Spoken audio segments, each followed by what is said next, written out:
and that makes your tongue tingle with the 9-volt battery. That's right. Never tried that. Not since I was a kid. Welcome back, everybody, to another episode of the Undisrupted Live. That's right, Season 10 Live. We're coming to you live from NiceGate. We just wrapped up the Tech and Learning Live event, and before we introduce our guests, we got to have our opening debate. And actually, those of you that listened to the previous podcast, it led into this debate. So we were talking on the previous show about bands or artists that you maybe who have you spent the most money on in your life? Like the band or artist that you've seen the most? Maybe you bought the t-shirt, you bought the CD back in the day, you downloaded the songs nowadays, you bought an album. Adam, who was yours? Who's like, if you had to pick one that you like, okay, or you've seen the most Yeah. times? Yeah.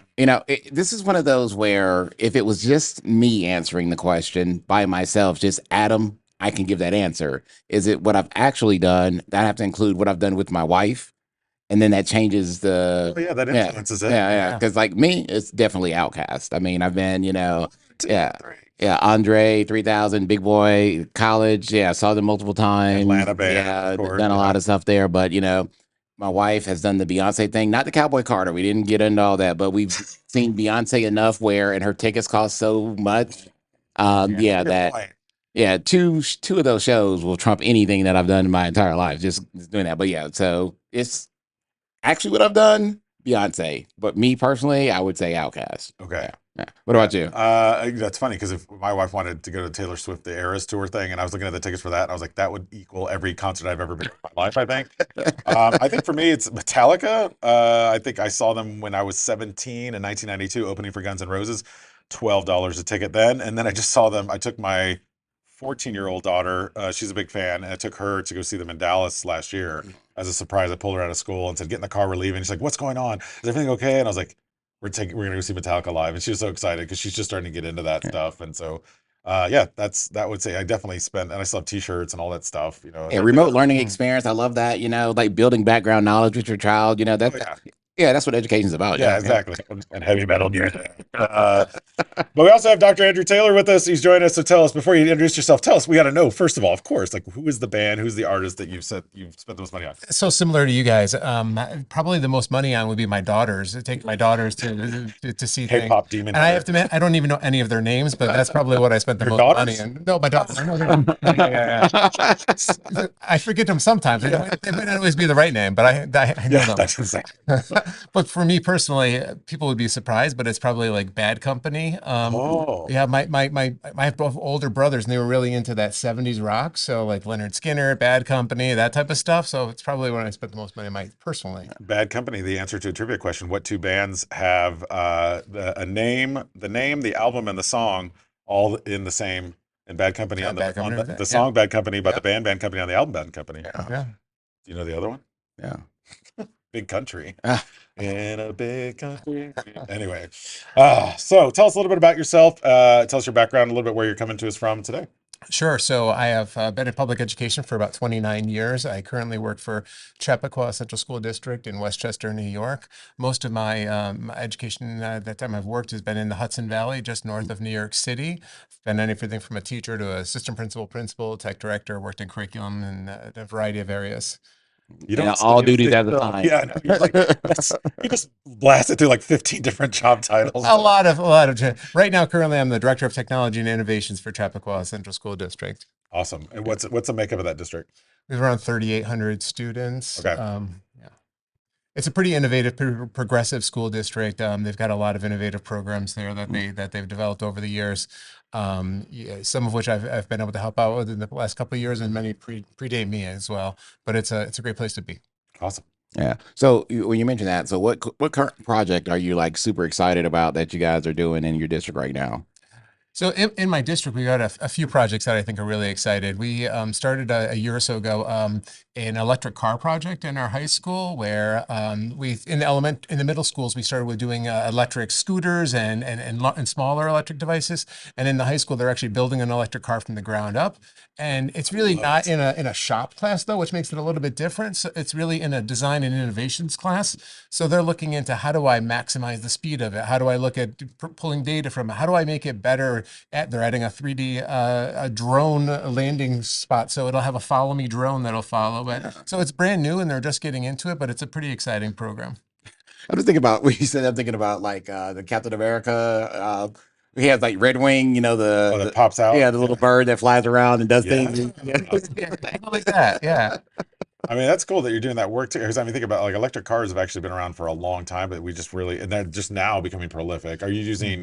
Are you talking at all about autonomous and AI? Because we have to say it at some Yeah, point, yeah. right? Is that getting tied into this work too that they're doing that Yeah, project? we have a few AI projects that we have going on in the school. Not necessarily the AI is not tied into that project per se, Okay. but there is a lot of 3D design work and a lot of like other areas of STEAM and robotics being put in there. For example, just that having the robotics that with the push of a button it opens up a canister that holds the 3D printed stands that unlocks and then allows the drone to fly off. There's a lot of little moving parts in that, so they're thinking through all what that might look like. So there's a lot of STEAM integrated into that project. As far as AI, we've got a lot of other projects that we're working on using AI to just enhance the learning and provide some personalized learning for students. And not just learning, emotions too. So that gets us to what we brought you on the show for too. Because one of the things I got to hear today, I was super excited about. We do a little activity at Tech and Learning where we brainstorm ideas or ideate. We did a MacGyver kind of idea where it's like take something that's a problem and let's figure out how to solve it. Well, the number one concern in our meeting today was student wellness, and so your pitch came up and he starts pitching. They only have 10 minutes, by the way, to do this. He starts pitching this thing, and I was like, man, this sounds like you're right. He's like, well, I've already started doing the work, so he didn't know this coming into the day. But yeah, tell us a little bit about Edmotions AI. So, mental wellness and student health has always been something I've really been passionate about. And when you look at the stats around it, it's pretty just astonishing. 1 in 7 kids that are ages grades 7 through 12 have some sort of disorder that they've of behavior disorder. 50% of those disorders stay with kids for the rest of their lives. Wow. Every day, 5,000 kids attempt to commit suicide. The figures are just astonishing when you start looking into what's happening today. And to me, it's the biggest crisis we have in schools, and it's an emergency. So it's something that I've been really blessed to be part of this group of educators that have come together to figure out how could we use AI. So we started thinking about what is the biggest problem we have that we could solve with AI, and this is the problem that everyone It's talks huge. about. It's a huge problem. So how can we figure out how to use AI and leverage AI to solve that specific problem? So we're working on an application that has a student-facing and an educator-facing component. On the student-facing side, it uses AI coaches to help coach the students to what we call name it to tame it, right? You got to name your emotions and then tame those emotions. So it helps them identify them and then helps them come up with strategies to regulate their emotions. It's got a journaling component to work on reflection, but also really excited it has a social component. So it gets kids off the computer, giving them sort of ideas of, okay, go out and just hold the door for 5 people today. Yeah. You'd be amazed at just holding a door for someone, getting that thank you and that validation, what it means for kids. And you start doing those things, and it almost becomes something you have to do because you wanna get that validation and that kindness back. So some of them are kindness related, some of them are just like invite a new kid to your table today. Yeah. Some of them are a little harder. Write a personal note to someone that's done something nice to you. That's the student side. There's also a lot of videos and other training tools built into it. But on the educator side, we're also using AI to analyze all of that writing in the background and giving the teachers powerful data that they can use. Because we've all been in front of a classroom, you have 28 kids sitting in Yeah. front of you. Who do I talk to today? Yeah. You don't really ever know. But if I could say, here's the 3 kids I need to at least, hey, are you okay today? Come see me at lunchtime if you need someone to talk to. If I can get a little bit of an insight like that, we can make some powerful changes inside the school. So our goal is to give some powerful data for identifying students at need and what supports are making the most progress with those individual students. That's so cool because when I think about, because we've had this conversation before, Carl, you often hear technology, specifically AI, is supposed to be this huge time save for educators. You know, like, hey, it can help you grade your papers and Right. save you time. So, what happens to this time that you've saved? Well, if you're using something on the back end to now let you know, hey, these students need additional level of support. Now you know what to do with that time that you saved doing something else. So if you've been able to grade some multiple choice stuff and you freed up a little time in your day or your class, now using a different tool, I can see, oh, these students actually need some additional time, and this is how I can support them. So I'm more like laser focused with that time. So that's really cool. Like, being able to kind of tie those things in together.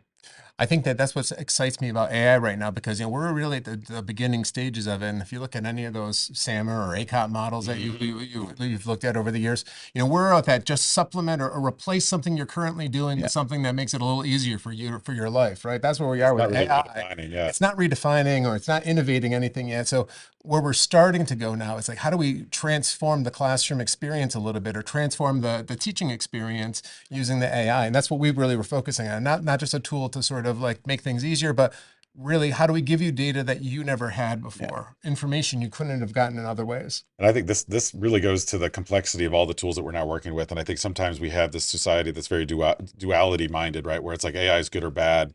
And I would say AI, there's been articles, speaking of suicide and mental health, right? There's been some recent articles about students that have had AI basically kind of convince them or tell them, commit suicide. And I think what you're pointing out is like, it's not necessarily the tool, but it's how you're using the tool. It's not necessarily the student even, but like, what are the supports of the student? It's such a bigger issue than just like the click on the headline of, oh yeah, AI, Yeah. talk this kid into it. And so I think using that powerful tool in the way you're using it, and then you talk about data, and I think some teachers out there listening are like, oh great, another thing to look at. So like, talk to me about that. Is it just like you have to scroll through? Is it pretty like? How is it? Is it a lot to unpack? Because I hear that unpacking the data and the teachers like roll their eyes, right? Yeah, absolutely. So we have like 40 educators that have helped develop this, and, Awesome. and many of them are teachers that have like been testing and trying things out, telling us, giving us feedback. So we wanted to make it as simple as possible. So when you log into the educator side of it, you have a dashboard, and you could never leave that dashboard if you wanted, and you'd have a lot of really powerful data. You can just pick the class you want and see that class, and it's all color coded of where the students are. If I want to see what are the anxious kids in my class, it'll just look at those kids that have been anxious over time, making it very simple. And for example, if you have a test coming up, right? Here's something that'll be really powerful for a teacher, right? You have a test and you know that you have some anxious kids, but you don't really know who those kids might be because of this big test that's coming up. You can click a button, see all your anxious students, or you can click a button and say, "Oh, give me 5-minute activity I could do with my class right now to try to calm them down." Yeah. Bring everyone to these stressing Center them a techniques. little Yeah. bit, exactly. Just breathe. Yes. Yeah. Race flowers in the room. Turn the Exactly. lights down to blue. Yeah. Although that can make them hungry too. Blue lights does that. They don't want them sleeping. Yeah. Well, and I think that, and actually, as much as we joke about that, that's step one is, of course, what you're saying is like, okay, first identification. Step two is then application. Yeah. And then, so do you have those built in? You said little activity. You said there's some videos and things, but so is it like, oh yeah, now you've noticed these things. By the way, here's just some ideas and techniques based on those notices. They're both for students and for teachers. So once the students have learned to identify, or the AI has identified their emotions for them, it'll instantly give them some activities they can do, and it'll give them options. Here's a couple activities. There's 2 activities that you could do right now to help you regulate where you are. From the educator side as well, it'll give them, here's your class and here's an activity you could do right now if you choose to do so. If you know that there's something that happened in the building or something that happened in the community, here's a couple activities you can do for your students when they're like feeling really, really sad or really anxious inside your room. Something you can just do to help a little bit. Yeah. You can't solve all the problems. This is not a therapy system. It's an education system just meant to really teach students and provide a little bit of feedback and support for teachers. Yeah, I need that tool just to deal with the personal anxiety and issue. I mean, it does. Hold that in. I have to admit, we've shown it to a lot of people and a lot of groups. We showed it to some people that were first responders, and they said every first responder should have this system. Some of the psychiatrists that are on our staff said, I would love this for every client I had. Just that ability to get some data in between meeting with students. We did the math. And if you're a secondary teacher right now and you didn't do any teaching, you're just a secondary teacher, you'd have 2 minutes a day to talk to your kids when you average it out. That's all the other stuff. Because all the other stuff you have, the Administrative, limited yeah. amount of time you have in there. What could you learn from 2 minutes a day? And that's if you didn't teach. When you teach, our time is limited, so we have to make the most of it, and we want to make it easy for both the educators as well. I have to ask because you light up so much when you talk about this. What got you personally like involved in this project? Was there a moment or a triggering moment or a triggering event that you're like, or you're like, yes, we need this? Like, was there an aha for you that got you involved in it? Because you get very excited about it. That's what I love. Well, yeah. I mean, there was. I have 3 girls, right? And I have one that is a therapist, and she's actually she went through schooling. Now she's got her master's degree. She's a therapist up in the Albany area. I have another that's an elementary teacher and a senior in high school. So I've seen the progression of them and all of their friends. So I've had lots of teenagers in my house over the years. My current situation, all teenage girls, yes. Yes. And so I've seen both their needs and their friends' needs over time. But I've also seen how that's changed, right? And as an educator, you see that over the last decade, it's a different group of kids, Yes. totally different group. And when you look at the stats, 150% increase in mental health issues in kids over the last decade. They're a different group, and we can argue about whether that is because of academic pressures or it's because of social media or because of the world situation. It doesn't matter. The matter is, well, we Yeah. do something to help them right now, and that's what gets me excited. I really want to just make sure that we're providing something to kids that is going to help them for the rest of their life. Yes, we need to know academics, Mm-hmm. but you know what? I don't necessarily use math every single day. You know, don't tell anybody. Close your ears. This is Out all there. that you Don't hear that. But what I do use every day is this emotional regulation, Yeah. right? I do use, Absolutely. you I have to should be, hope so. Yeah. Yeah. yeah. And when you look at another stat, I don't want to give you a lot of stats, but 94% of employers say that the number one thing they need in their employees is kids that can be emotionally regulated, that they can do their own tasks, that can be problem solvers, that can be effective communicators. Those are the skills we're working on. None of them say we need math, need more math, we Yeah. need more Social studies. Yeah. we need those skills. But only 11% of employers out there say that the kids that are coming to them now have them. Yeah, 'cause that's, I mean, even when That's you a think big about disparity. dealing with like failure, you know, Resiliency. yeah, resiliency, that's all those emotional things. Because when you frustrated when it doesn't work, are you like, I'm done. have a tantrum, I'm done, I quit, Yeah. and just walk away from that problem? It's an emotional regulation that kind of goes through perseverance, to Yep. get to that point, and then have that success on the back end, and realize, okay, there's going to be, the sun's going to rise tomorrow, and guess what? You may not even solve this problem. And that's okay. Yeah. Unless you're a perfectionist like me, in which case, like, it has to be done to a point. But yeah, even that, like regulating that. We talk about grit, right? But Yeah. we don't realize that grit doesn't come from a lot of successes. Yeah. It comes from a lot of failures, right? Yes. It comes from a lot of hard work and getting through things. We can also overgrid it. I've always said this too, not gritty. That's a dance. Yeah, but yeah. Overgrid is like when you like stick with something almost to the point, like, okay, now at some point you have to actually selectively abandon such thing. Like there's a point in your mind where you're like, Yes. I can't quit. There is a time to say, okay, I'm going to stop and move to something else. Yeah. Because you put so much into it. So you talked about emotional regulation. One of the things we like to ask our guests here at the end of the show is like, speaking of emotional regulation, is, what do you, Andrew, do to yourself to keep yourself kind of undisrupted in this life? You've held many jobs. You're now doing this work also, helping, gauge student emotion. What about you yourself? Like, what are some things you do to keep yourself kind of in check? So I wish I did more of it. I will say that, That's the running theme with this. Answer most guests give, I'll tell you, is like, well, I wish I did this more, but yeah. But one thing I do is I like to sort of shut down everything when I'm driving, and I like to use that time to just sort of be alone and sort of be by myself, music. reflect a little bit. I sure turn the radio down a little bit sometimes, just to kind of like sit for a few minutes. It's my decompression on the way home a little bit. And then family time. I love to just go out and have dinner with the family and spend time on the phone talking to them. So that to me is energizing and gets me back into like, this emotion. Well, I mean, not always with the family. Sometimes I'm answering. Yeah, Sometimes you need to break out the right from the family. Yeah. But no, I love that time. I love being able to go out to dinner and have a nice experience like that, Well, where can we find out more about you, the work you're just talking about?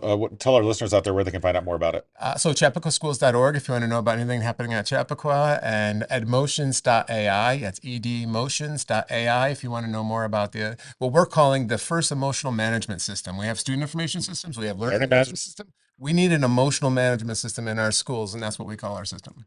Awesome. Are you looking for schools out there to pilot it, test it, or? Yeah, we have a few schools that are going to start piloting it next month, and we have a list of some others, but we're always looking to expand that list and grow it. If you're interested in piloting it, please get in contact with us. All right. That link in the podcast now. Yeah. Fantastic. Yeah, put it in the show notes. There we go.